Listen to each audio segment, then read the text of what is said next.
What's up everyone, DKRACK here, about to react to another video for you guys. And this says Mom's Biggest Secret Lived in the Attic Creepypasta. Now I know some of you guys really like these scary creepypasta videos, so if you enjoy these videos, make sure and keep smacking the like button so I know you guys like these type of videos. But like always guys, I'll have a link to the original video down below. Let's go ahead and check out this creepypasta. Now, this story is straight from my father's mouth. His mother was a singer in Vegas, and she was probably one of the best. I never knew much about his childhood. He gave us the best growing up, and never asked for anything in return. We never asked questions because, well, when you grow up well, what's the point, you know? True. So Dad's childhood was a mystery to me. Up until yesterday. Dad found out that he has a brain tumor a few months ago. It's inoperable. We'd been drinking together, sitting by the bonfire, while my own children ran through the darkness of our yard, playing and laughing. I don't know why he told me all of this. Maybe he didn't want to die with a secret. Still, I have entire faith that the following is true. This is the story from his point of view. My mom had always been beautiful. From the first memory, I just remember thinking how absolutely wonderful she always looked. Eyebrows always perfectly plucked, skin as smooth as a child's, lipstick bright red and never smeared no matter what happened. Of course, beauty doesn't make you a good parent. Love makes you a good parent. And I don't think she ever had love for anyone outside of herself. In all honesty, what a selfish my sister, bitch! Tara, and I weren't her birth children. Her own sister had given birth to twins at an extremely young age. She died not long after childbirth due to malpractice. Mom had no choice but to take us under her wing. She didn't necessarily want to. However, she knew That's she never could sue good the if you're hospital for an malpractice unwanted against her child. beloved sister, and win much easier if she took us in. Made it look like she needed the money, which I guess she did. She won, of course. After that, Mom had a stroke of bad luck that followed her wherever she went for the first few years of my life. Jobs were hard to come by, and something told me that she knew she was getting older fast. She knew she was aging, and she hated it. It seemed like the more desperate she became, the worse things got. Then, suddenly, when I was about 9, everything got better. Mom was happy. She looked more beautiful than ever. We suddenly had this house that was incredible. 3 stories with a grand staircase and more rooms than we'd ever need. Mom had a Damn, that's a nice house. A very popular casino, singing on stage at their bar. Now, that might not be a huge thing now, but at the time, it was like being a real star. There were parties, lots of parties. The most glamorous people of that time, in that place, came to our home. Of course, while it sounds like our childhood was grand, it really wasn't. There were things going on behind the scenes that no one could ever fathom. Mom never showed any kind of affection towards us that wasn't to make sure everyone thought she was the perfect parent. When she looked at us, there was no love in her eyes, no hate, no sadness, just blankness. Ugh. We were there, and the only time she ever really paid us any attention was when we were in the way. We weren't allowed outside of our rooms more than to take meals, bathe, or play outside. We had a nanny who homeschooled us. Hell, I never set foot in a real school until my late teenage years. There were rooms we weren't allowed in at all.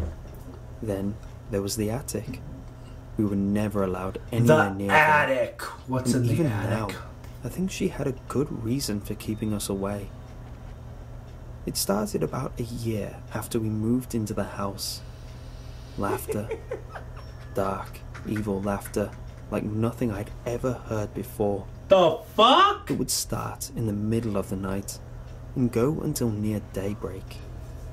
It wasn't loud, but it always seemed like it was right in your ears. Hell no! Bringing this up to Mom was useless. Nanny heard it too, but she seemed to take Mother's side. I guess I got that. Don't go against the one who pays you. Ha! It was torturous at times. True. Nearly impossible to tune out. But you learn with time. Then something came down from there. Only at night. Only when Mom was sleeping. The first time I saw anything, I was probably 10 or 11. I got up in the middle What the of hell the night is to go it? use the restroom, which was just across the hall. However, at the end of that very same hallway, there was the attic door. Every day it stayed closed, locked.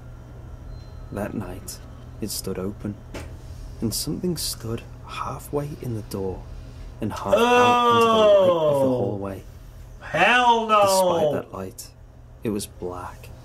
Black as darkness, black as death. White eyes adorned the face. Too large, too far apart. No other features. Just those white, wide eyes. Ugh. Seeing me. Seeing nothing. The laughing that I'd come to know Bro, so well. move out of that came house! from it, despite the fact that it had no mouth. It stayed there for a long time, before slipping back behind the door, which closed with a click. I told Mom, I told Nanny, I told this Tom, is messed up! I told the strangers at the parties. No one would listen. And so it went on, for longer than I'd like to say. That thing terrorized me. At night, it would walk around the house. Sometimes, it'd just stand in the open doorway and stare. Other nights, it would stand right over my bed, Hell no! staring at me with those awful eyes.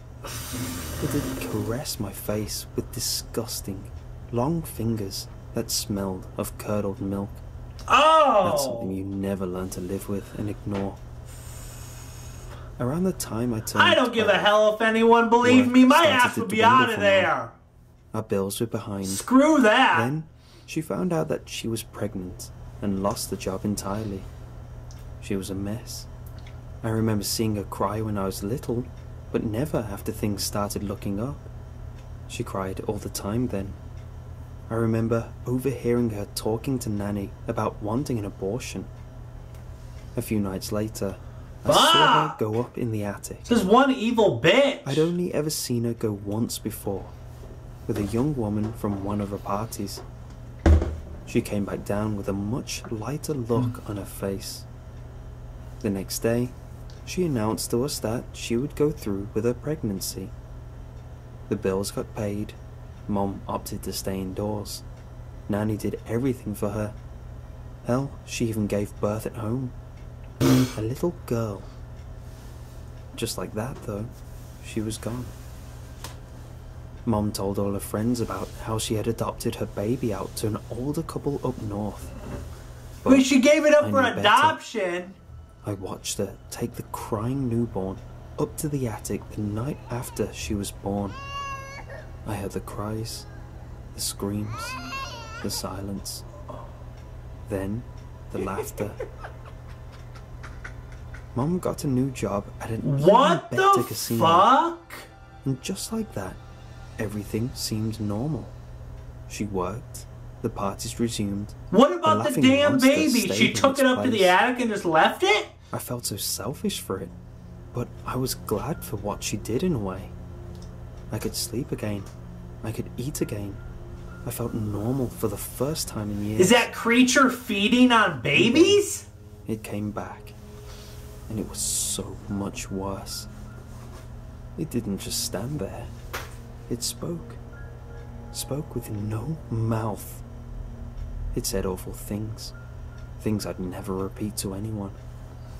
The eyes stared as the words slipped out, slurred from nowhere I could see. I wanted to die then. At 14 years old, I wanted it all to just end. Ugh. With no one listening to me and no one caring, I started acting out. It just started with running away in the middle of the night. I'd stay gone until 3 or 4 in the morning. At first, just going on walks. We didn't live too far from a lot of bars and diners and shops, places where kids hung out. Those same kids got me into drinking and smoking. This is among messed other up. things. What the hell is that thing in the Meanwhile, attic? Things were going bad for Mom again. They hired on a much younger singer. Even with a look, her age was showing. She seemed so desperately depressed all the time. The last night we lived in that house, I was sneaking out as I normally did.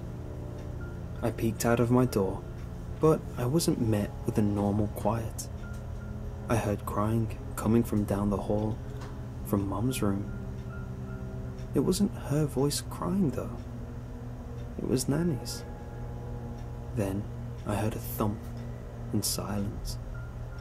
I closed the door just enough so I could see out of the crack as Mom dragged Nanny's unconscious body out of her room, down the hall, and to the attic door. No, what is going on? Hell no! And I listened to the thump, thump, thump of the unconscious woman being dragged up the stairs. That thing's feeding on humans. Ugh. I knew exactly what was going to happen. This time, though, there was no sound from the attic for a while, until I heard Mom's voice. She was yelling at someone, yelling in between tears. Frantic footsteps started down the attic stairs and into the hallway. I closed the door as quietly as I could and tiptoed to my bed. I pretended to be asleep as Mom peeked in, only for a moment, before closing the door quietly behind her and running frantically back down the hallway. It was quiet for a while, but I didn't dare move. There was no laughter coming from the attic this time. This I is remember wondering to creepy. myself if something had gone wrong. Then I smelled the smoke. The rest of that night went so fast. The entire hallway was filled with flames. The attic door was left wide open, and that thing stood in the doorway. Even with the bright light of the flames, it was still black and featureless. A horrid, inhuman scream came from somewhere inside the monster. Ugh. It pointed at me as it screamed, but I started running before I could see whether or not it was actually making chase. I looked into Mom's room, but she was gone. Her king-sized bed, along with the canopy above, was up in intense flames. I ran to Tara's room and woke her up. From there, we climbed down the best we could from the awning outside her bedroom window, as the stairs were on the other end of the hallway, where the flames were at their worst. Mom was arrested that night. Oh, shut up. They assumed the 3 bodies in the attic perished in the fire. However, it was a different time. No one believed she could have been capable. After all, she was a woman. She was a beautiful woman. They assumed she was too dumb to start a fire. Can you imagine that? They let her go. But she died The only a few hell? months later. She just withered away. I don't even think the doctors today could explain it. Although I'm sure they'd That slap a label creature on in it. the attic was But keeping it would her only be to young. hide their own incompetence. There just wasn't an explanation. When she killed that thing, its absence took her. Despite the fact that I know that thing is dead, I still wake up in the middle of the night, expecting to see it standing over me. Those Ugh. wide, white eyes staring. Hell The no. laughing coming from nowhere. I asked my dad later whether or not he was afraid of dying. Oh no, I'm not afraid of dying. I'm afraid of what might be waiting for me on the other side. Man. Well, alright guys, that's that was Mom's Biggest Secret Lived in the Attic Creepypasta. If you guys enjoyed this, make sure and smack the like button and subscribe if you're new. If you have another video you want me to react to, comment down below. Maybe I'll check it out. But until next time, guys, peace.